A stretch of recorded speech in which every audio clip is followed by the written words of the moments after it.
Yang kedua ialah perbezaan pada tempat dakwah itu diseru dan berlangsung. Dipendek kata, kalau kita rujuk kepada Nabi Muhammad sallallahu alaihi wasallam, tempat dakwah Nabi di mana? Di bumi Mekah. Tempat dakwah Nabi mana? Ada di Taif. Tempat dakwah Nabi di mana? Ada di Madinah. Dan tempat-tempat yang lain bersekitaran dengannya.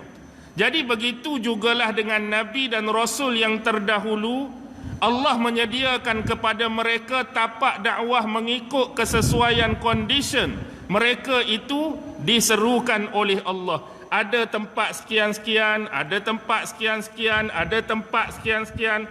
Jadi perbezaan dia kita boleh lihat ketara pada dua benda ni. Pada bahasa dan bangsa, yang kedua pada tempat dakwah mereka juga berbeza.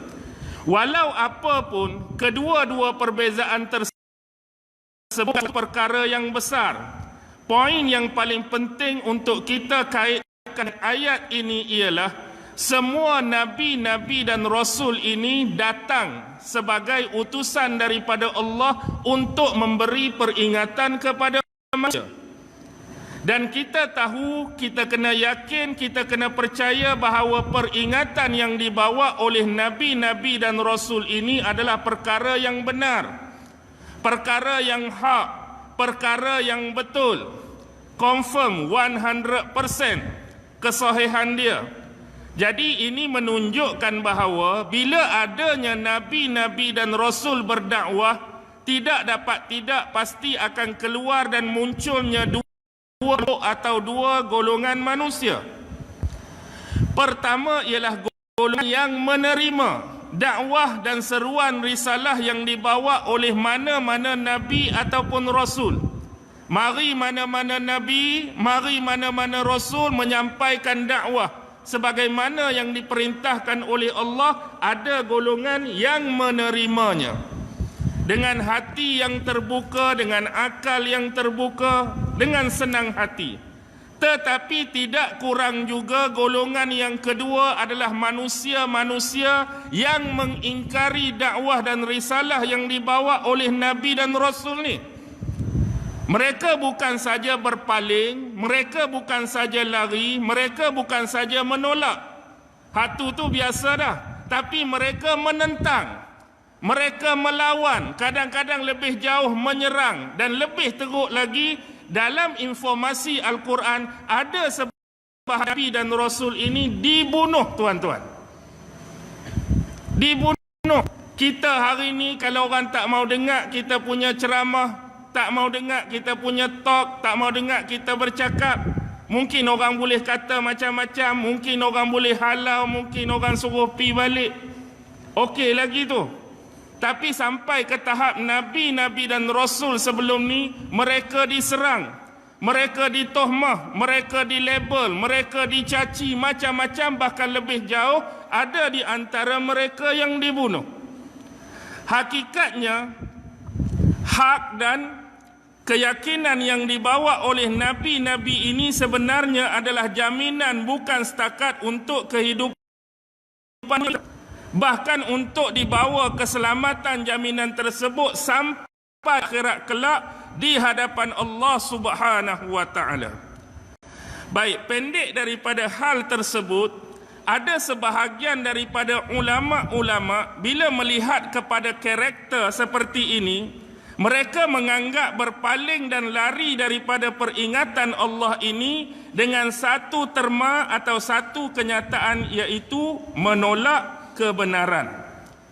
Sebab apa menolak kebenaran? Sebab yang dibawa oleh Nabi betul ke benda salah? Benda betul, benda hak, benda yang diyakini. Tapi bila menolak hal tersebut, maksudnya individu atau golongan ini kita boleh namakan sebagai menolak kebenaran. Jadi Al-Imam Ibnu Athir, salah seorang ulama besar pada zaman dia, mengungkapkan bahawa terma menolak kebenaran adalah menyatakan kebatilan terhadap apa-apa yang telah dinyatakan hak, dinyatakan benar oleh Allah Subhanahu wa taala. Dengan Allah benda ni benda benar, di sisi Allah benda ni benda betul. Tapi mari dia menyatakan kebatilan atas hal tersebut. Dia kata hak benar daripada Allah ni benda yang tak betul. Dia kata benda ni benda yang mengarut. Dia kata benda ni benda yang tak tu tak ni, tak tu tak ni, macam-macam alasan yang diberikan. Pendek kata dia menolak kebenaran yang telah dikonfirmkan oleh Allah, apatah lagi dikonfirmkan oleh utusannya Nabi ataupun Rasulullah sallallahu alaihi wasallam. Yang kedua, ada sebahagian ulama mengatakan menolak kebenaran bermaksud kebenaran itu sendiri. Kerana sifat kebenaran sendiri untuk ditolak atau diterima. Benda betul, benda benar ni sifat dia. Orang nak terima ke orang nak tolak? Orang nak terima. Tapi bila kita menolak hal tersebut, yakni menolak kebenaran, bermaksud sama seperti kita menzalimi kebenaran tersebut.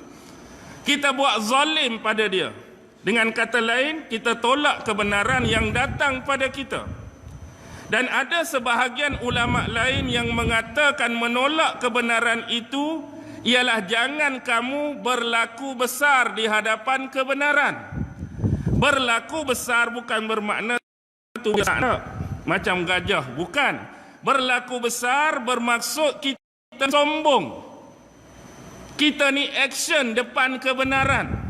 Bila orang datangkan kebenaran pada kita, kita berlagak seolah-olah kita lagi bagus daripada kebenaran yang dibawa. Kita lagi alim daripada kebenaran yang dibawa. Kita lagi mengetahui daripada kebenaran yang dibawa. Dengan alasan yang sebenarnya semata-mata kita nak menolak kebenaran tersebut. Dan ada orang ni dia dua-dua. Dia bukan setakat menolak kebenaran tu sendiri, tetapi orang yang bawa kebenaran tu dia tolak. Dengan alasan macam, kalau kita tengok kadang-kadang kita bayangkan, mungkin dia menganggap orang yang bawa kebenaran pada dia tu ilmu lagi kurang pada dia, lekeh pada dia. Jadi dia menganggap, oh hang nak apa? Nak perbetulkan aku, hang nak tunjuk jalan kebenaran pada aku, hang nak bagi petunjuk, hang nak bagi hidayah pada aku. Sedangkan aku ni lagi tinggi daripada hang. Jadi kadang-kadang kebenaran tu sendiri dia tak tolak, tapi dia menolak tu atas dasar orang tu sendiri. Hak bagi tahu tu dia berasa lagi rendah, lagi remeh, lagi teruk daripada dia. Hak lagi teruknya dua-dualah. Kebenaran pun tolak, orang bawa kebenaran pun dia tolak dengan alasan-alasan tertentu.